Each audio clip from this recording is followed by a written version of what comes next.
Hi and hello, this is Yeti speaking. நான் உங்க சுபாஷ் and this is Dravid. நாங்க உங்க cricket nuts. Welcome to our channel.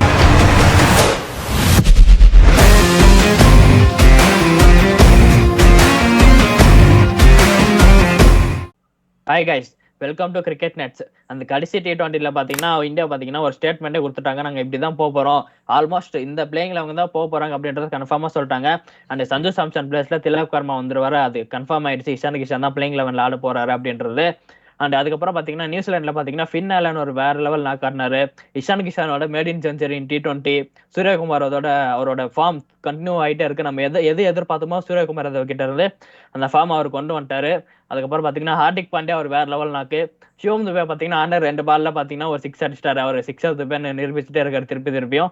And அதுக்கப்புறம் பாத்தீங்கன்னா பும்ரா ரொம்ப ரொம்ப எக்ஸ்பென்சிவ். நான் இதை எக்ஸ்பெக்ட் பண்ணவே இல்லை. பும்ரா கிட்ட இருந்து 4 overs 58 runs கொடுத்துருக்காரு.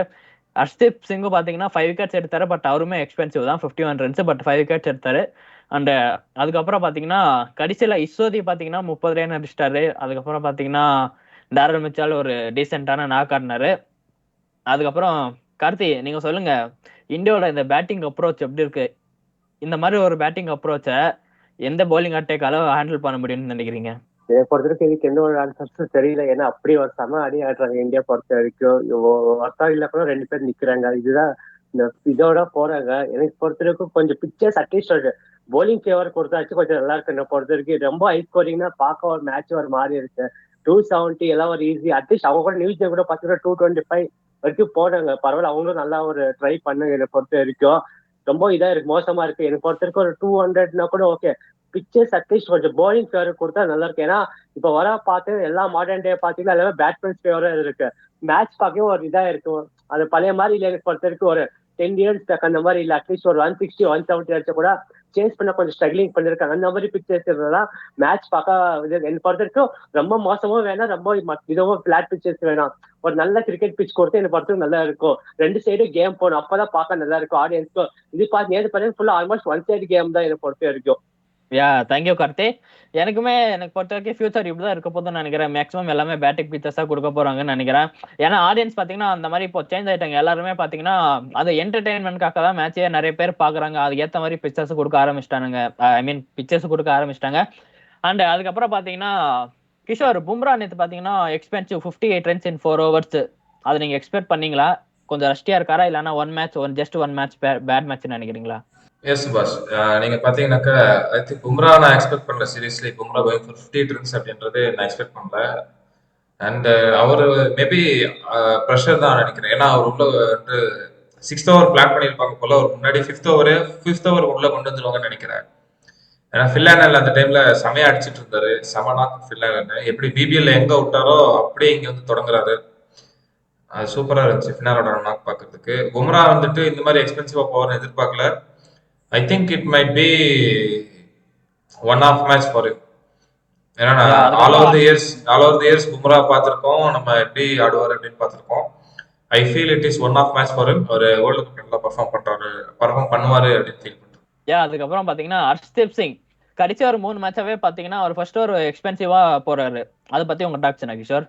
எஸ், ஹர்ஷ்தீப் சிங் வந்துட்டு மேபி ஒரு பவர் பிளேல தான் அவர் நல்லா அவருக்கு பால் மூவ் ஆகும், நல்லா போடுவாரு. அவரு ஃபர்ஸ்ட் ஓவர்ல எக்ஸ்பென்சிவா போனாரு.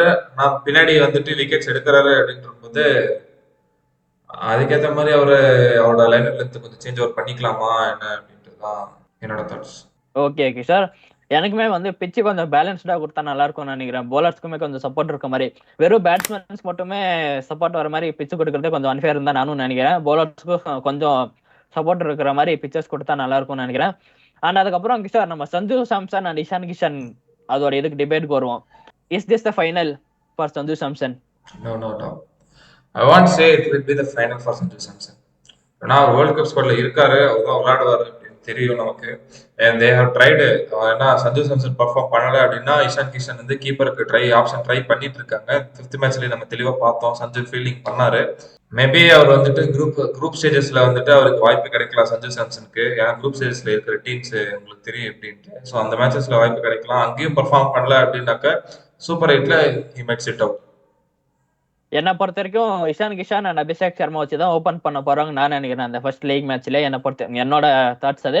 அண்ட் நம்ம சந்து சாம்சன் வருவோம். சந்து சாம்சன் வந்து ஓப்பனிங் எங்க ஸ்டார்ட் பண்ணாரு? சவுத் ஆப்பிரிக்கா சீரீஸ்ல ஸ்டார்ட் பண்ணாரு. அங்க பாத்தீங்கன்னா ஒரு வேற லெவல்ல பேட்டிங் பர்ஃபார்மன்ஸ்னே சொல்லலாம். I think south Africa series தான் நினைக்கிறேன். சவுத் ஆப்பிரிக்கா சீரீஸ் தான். அங்க பாத்தீங்கன்னா ஒரு பேட்டிங் பாத்தீங்கன்னா ஓப்பனிங் பண்ணாரு. ஓப்பனிங் பண்ணி ஒரு வேற லெவல் பர்ஃபார்மன்ஸ் கொடுத்தாரு சவுத் ஆப்பிரிக்கா சீரீஸ்ல. அதுக்கப்புறம் பாத்தீங்கன்னா அதுக்கு அப்படியே முடிச்சுட்டு வந்தீங்கன்னா இங்கிலாந்து சீரீஸ்ல பாத்தீங்கன்னா ஒரு ஃபெயிலூர் சந்து சாம்சனுக்கு ஓப்பனிங்ல. அதுக்கப்புறம் சாம்பியன்ஸ் ட்ராஃபிக்கு வருவோம். சாம்பியன்ஸ் ட்ராஃபில பாத்தீங்கன்னா ஏசியா கப் ஏசியா கப்புக்கு வருவோம். ஏசியா கப்ல பாத்தீங்கன்னா சந்து சாம்சன் இல்ல, சுப்மன் கில்லும் அப்புறம் யாரு அபிஷேக் சர்மா ஓப்பனிங் பண்ணாங்க. அங்க சந்து சாம்சன் பாத்தீங்கன்னா நம்பர் 5, நம்பர் 6, நம்பர் 7 வரைக்கும் போயிட்டாரு அவர் பேட்டிங் ஆடுற. அதுக்கப்புறம் ஒரு மேட்ச் நம்பர் 3ல விளையாடினாரு. ஐ திங்க் அந்த சாம்பியன்ஸ் ட்ராஃபி இல்ல, ஏசியா கப் பீரியட்ல அந்த ஏசியா கப்ல பாத்தீங்கன்னா சந்து சாம்சன் பாத்தீங்கன்னா ஓப்பனிங் பண்ணல. நம்பர் 3, அந்த நம்பர் 5, நம்பர் 6, நம்பர் 7ல ஆடினாரு. ஐ திங்க் அவர் அந்த ஓப்பனிங் ஸ்பாட்லயே கண்டினியூ பண்ணியிருந்தா அவருக்கு அந்த ப்ரெஷர் வந்திருக்காதோ. அந்த மாதிரி ஒரு எப்படி சொல்றது எப்படி சொல்றது அந்த பிளேஸ அவரோட பேட்டிங் ஆர்டரை மாத்தி மாத்தி ஆட வைக்காம ஒரே பொசிஷன்ல அவர் ஆட வச்சிருந்தா ஐ திங்க் சஞ்சு சாம்சன் பாத்தீங்கன்னா ஸ்ட்ரகிள் பண்ணிருக்க மாட்டாருன்றது என்னோட ஒப்பீனியன். இப்போ சுப்மன் கில் வந்து வந்தாரு, ஓகேவா, ஓப்பனிங் பொசிஷனுக்கு வந்தாரு. சுப்மன் கில்லும் இப்ப பெர்ஃபார்ம் பண்ணல ஓப்பனிங்ல. அண்ட் சஞ்சு சாம்சனோட அந்த பிளேசஸ் மாத்தி மாத்தி அமுச்சுட்டு திருப்பி ஓப்பனிங் அமுச்சுட்டதுனால அவராலையும் பெர்ஃபார்ம் பண்ண முடியலன்றது என்னோட தாட். நான் என்ன நினைக்கிறேன்னா, mentally Sanju Samson has some pressure. But ஆனா நீங்க பாத்தீங்கன்னாக்கா சஞ்சு சாம்சனோட பேட்டிங் டெக்னிக்ல கொஞ்சம் எனக்கு சேஞ்சஸ் தெரிஞ்ச மாதிரி இருந்துச்சு. சவுத் ஆப்பிரிக்கால விளையாடும் போது ஸ்டெப்ஸை கொஞ்சம் கவர் பண்ணி விளையாண்டாரு. 3 ஸ்டெப்பையும் நல்லா கவர் பண்ணி விளையாண்டாரு. அண்ட் இதுல பார்க்கும்போது 26ல இப்போ ரீசெண்ட்ல பார்க்கும்போது அவரோட மிடில் ஸ்டெம்பும் லெக் ஸ்டெம்பும் வெளியே தெரியுது அவர் நிற்கும் போது. அண்ட் பேட் கூட பாத்தீங்கன்னா ஸ்லைட்டா மூவ் இருக்கும். கொஞ்சம் அப்லிஃப்ட் வந்துட்டு கொஞ்சம் டைரக்ஷன் ஆஃப் த பேட் கொஞ்சம் சேஞ்ச் ஓவர் ஆயிருக்கும் லைட்டா. ஓகேங்களா? மேபி இந்த ப்ரெஷர்னால அந்த டெக்னிக்கும் மாறினதுனால உங்களுக்கு அவருக்கு கொஞ்சம் ஸ்ட்ரகிள் பண்றாரோ அப்படின்னு ஃபீல் ஆகுது.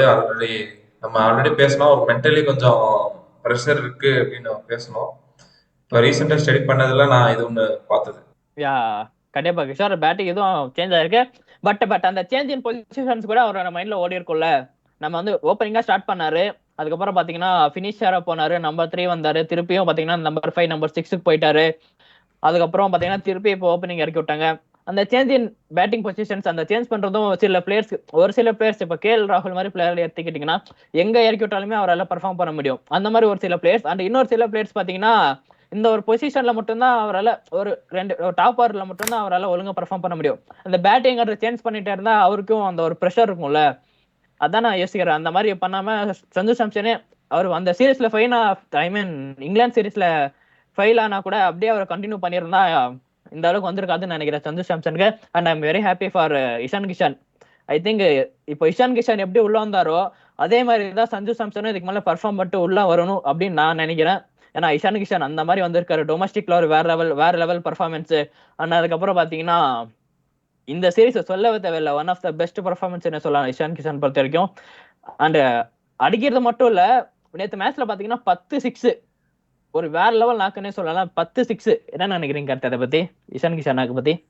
ஸ்ட்ரைட்டாவா ஸ்டேட்மெண்ட் கொடுத்துட்டு என்ன பொறுத்த விஷயம் நான் அப்பா பிளைங் ஆட போறேன், வேற லெவல் பேட்டிங் என்ன பொறுத்த வரைக்கும் பொறுத்த வரைக்கும் சும்மா இல்ல 10 6 சூப்பர் ஆர்டர் செஞ்சுரி கூட 6 ஆல்மோஸ்ட் ஒரு நைட்ல கிளீன் பிலிப்ஸ் ஒரு கேட்ச் டிராப் பண்ணாரு. எனக்கு பொறுத்த பிலிப்ஸ் ஒரு ஈஸி கேட்ச் டிராப் பண்ணிட்டாரு.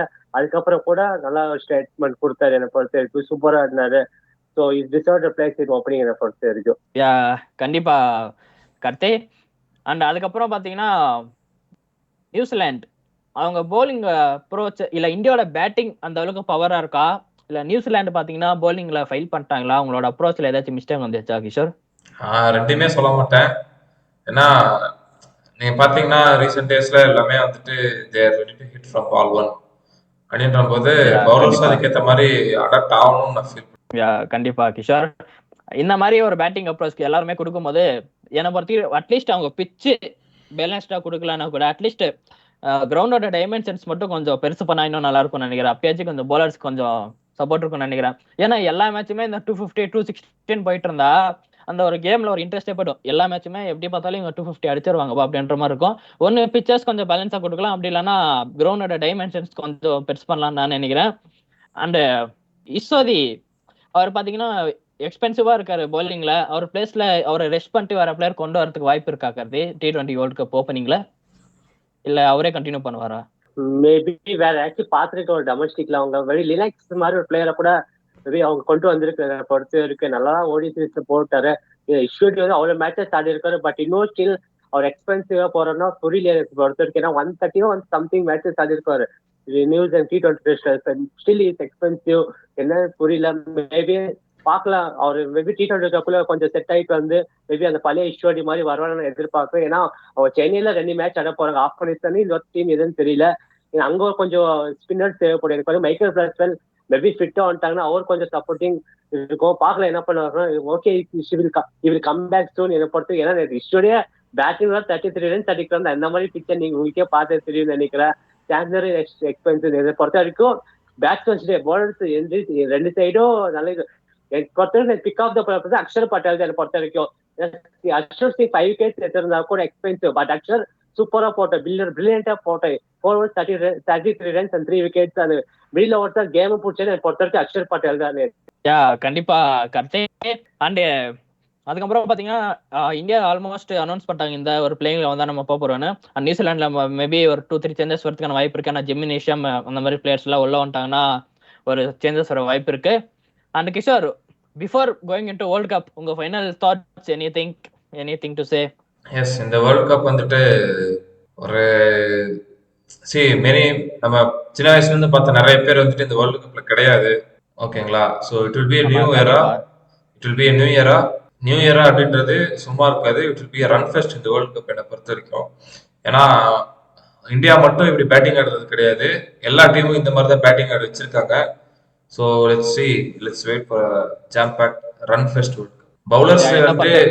பவுலர்ஸ் தான் வந்து கஷ்டப்பட போறாங்க இதுல. அண்ட் அந்த பவுலர்ஸ் எப்படி அவங்களோட ஹவு பவுலர்ஸ் எவால்வ் அப்படின்னு நம்ம இந்த வேர்ல்ட் கப்ல பார்ப்போம். It will be interesting. கண்டிப்பா. பட் ஆனா இந்தியன் பிச்சர்ஸோட ஸ்ரீலங்கன் பிச்சர்ஸ்ல கொஞ்சம் பேலன்ஸ்டா இருக்கும்னு நினைக்கிறேன். அங்க பாத்தீங்கன்னா இந்த அளவுக்கு ஹை ஸ்கோர்ஸ் வரதுக்கான வாய்ப்பு கொஞ்சம் கம்மி தான். அங்க கொஞ்சம் பேலன்ஸ்டா இருக்கும் நான் நினைக்கிறேன் ஸ்ரீலங்கன் பிச்சர்ஸ்ல. அண்ட் அதுக்கப்புறம் பாத்தீங்கன்னா சந்து சாம்சனும் சீக்கிரமா கம்பேக் கொடுப்பாருன்னு நினைக்கிறேன். அண்ட் ஐ திங்க் அந்த சைடு ஆயுஷ் மாத்ராவும் ஸ்ட்ரகிள் பண்ணிட்டு இருக்காரு. சந்து சாம்சனும் இங்க ஸ்ட்ரகிள் பண்ணிட்டு இருக்காங்க. 2 பேரும் கம்பேக் கொடுப்பாங்கன்னு நினைக்கிறேன் IPL before. And see you in next video. Until then, tata, bye bye. Thank you so much for watching the video. போறதுக்கு முன்னாடி சேனலை சப்ஸ்கிரைப் பண்ணுங்க, லைக் பண்ணுங்க, ஷேர் பண்ணுங்க. and thank you.